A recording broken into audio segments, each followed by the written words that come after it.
Hi, welcome to One Word a Day. I'm Sophia, pilot into the universe of Chinese. Let's continue. Actually, for September, we start the first 12 days, going over each single phrase in the core Chinese socialist values.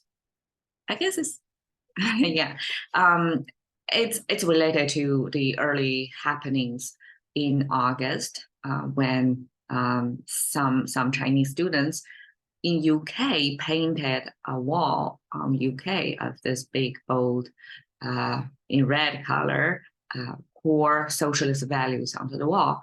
And so let's resume this streak of 2 characters a day phrase, because normally we do 4, and let's give it a try, because in Chinese we are rich in 2 character concepts.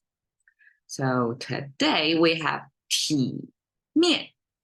Okay, 体面. If you read the English translation, one is about a body, one is about a face.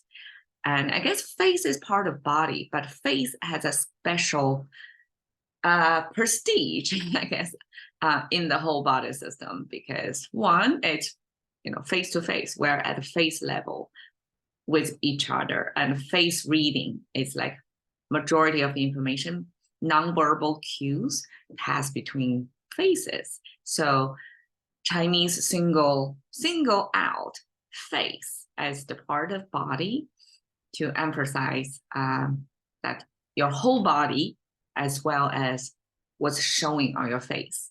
So this 体面, I guess, is a people reading, because between strangers, if you don't know somebody, you just pass by somebody on the road, you may kind of have your initial assessment of this person is, what's their intention, what's their background, almost, right? Try to guess, try to make a ton of assumptions about somebody just by the body and face, and probably what a person wear. But I guess what's wearing, the fashion industry, trying to solve this problem of matching whatever you want to project your image to clothing match to the image you want to create, right? So that's fashion industry's mission or problem-solving statement.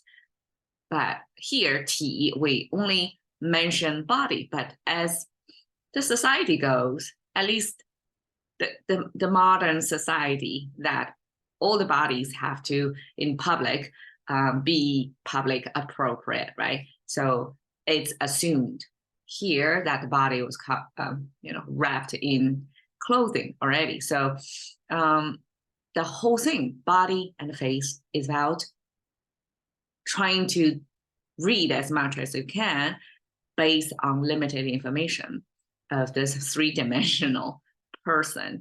And of course, body, not only the clothing and accessories included, implied over there, because of our societal, when we're trying to imagine the aliens, right? We hardly imagine aliens in their clothing. We hardly imagine a fashion industry for aliens, right? Aliens almost came naked. But human societies have all kinds of clothing related symbolisms. So a lot of information can be packed on clothing. That's what I'm trying to say. And then body also implies behavior as well, because we're not like a frame in a movie, just one frame. You don't take just one snapshot of somebody. It's a continuation of, 10 seconds of that person moving through space, how they carry themselves through space. And that's part of what 体面, this body face, represent as well, is over the temporal sense of a sampling of that person's behavior, and try to, within that limited time, to decide how you're going to interact with that person if you have to interact. Anyways, that's the overall. So unpack individual characters. 体, you can see this is simplified Chinese, way simple than this. But the original, well, this is not original either. This is somewhat developed.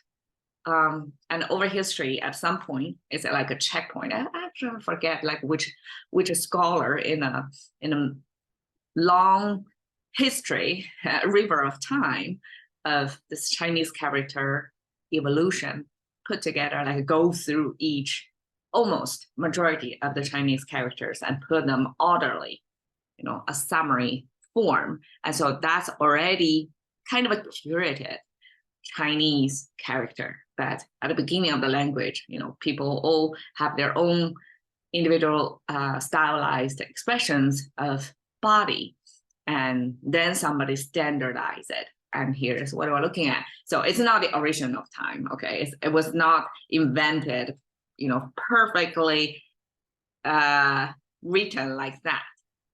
Okay, so T, the left side, this is the muscle, this is the bone or the joint.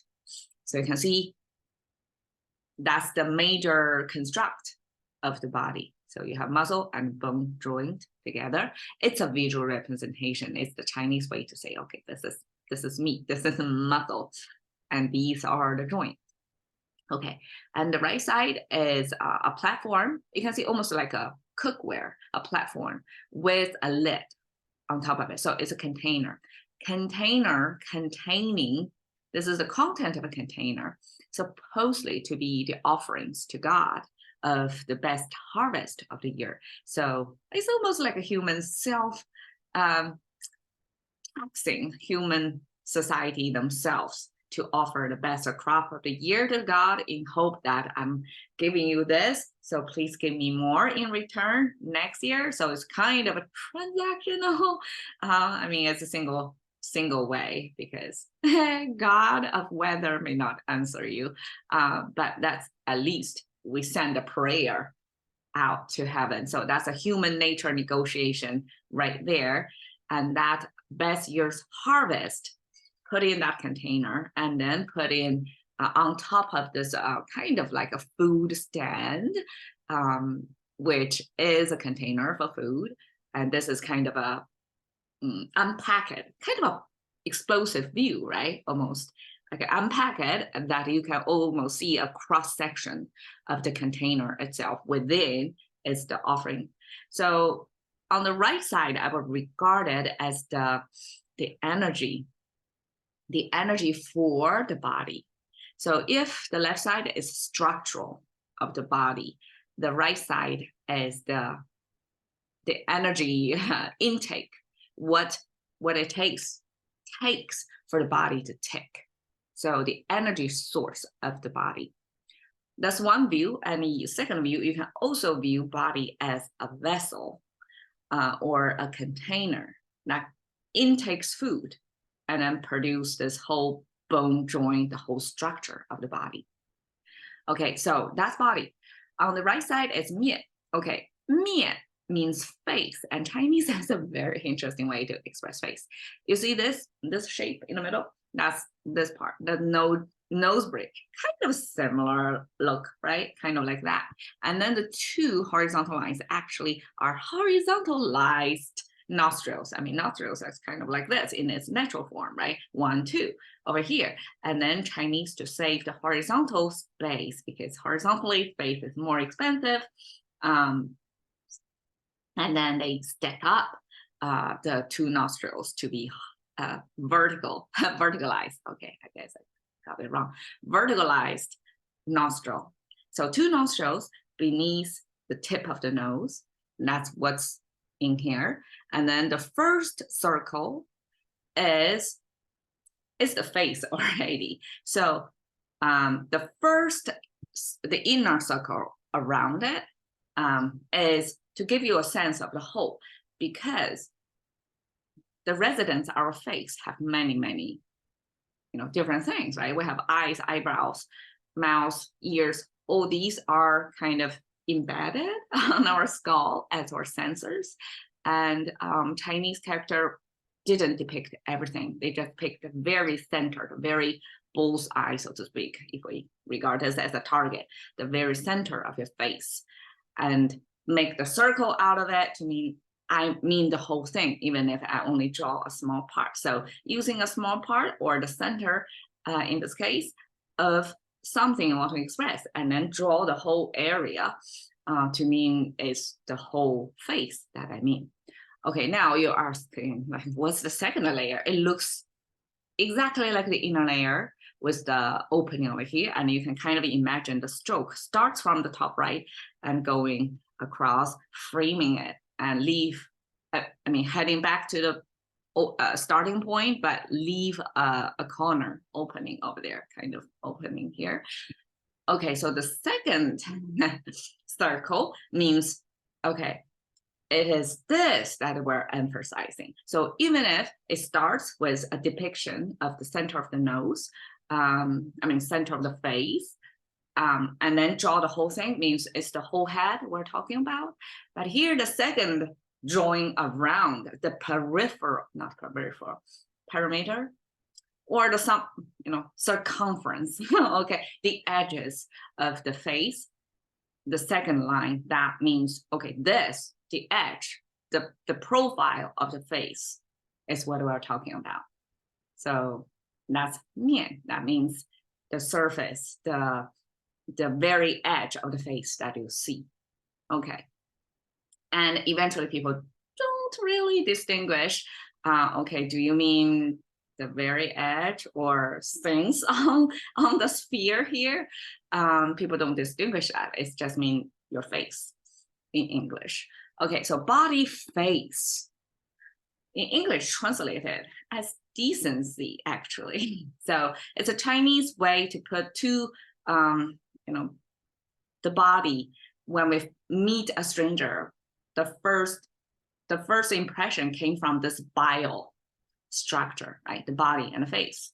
And you read a person, if it's a stranger, definitely I put a photo here of a stranger, and try to decide what that person is and intend to do with you. So that's 体面 in its original form. Eventually, society embedded more meaning, culturally packed meaning into it. That means somebody who take care of their body and take care of their face. And you all probably heard of the face saving kind of thing. Like face saving is a thing. Like a face has its face value in it that people want to save, want to invest, want to think about it, like we are right now talking about it, because there's this value in interpersonal or societal reading of that person, the positioning or the projecting of the image of that person.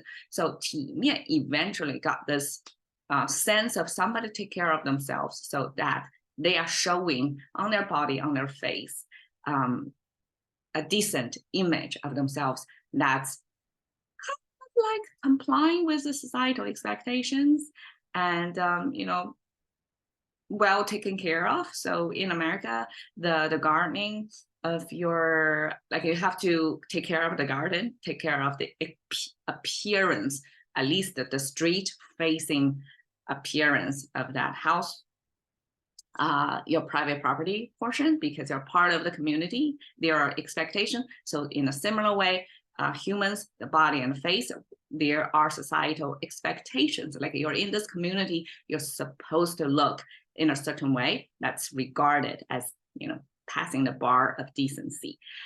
So here I put old man's face because I'm attracted to the textures of the people through a lot in their life already, and probably experienced a lot of pain, suffering, all that, but is smiling.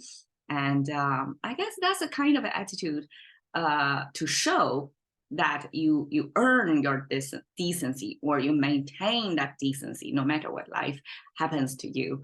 And I think this is a good image for 体 and 面, both the body part and the face. All right, caching to the currency of thinking by one word a day. We shall see you another day.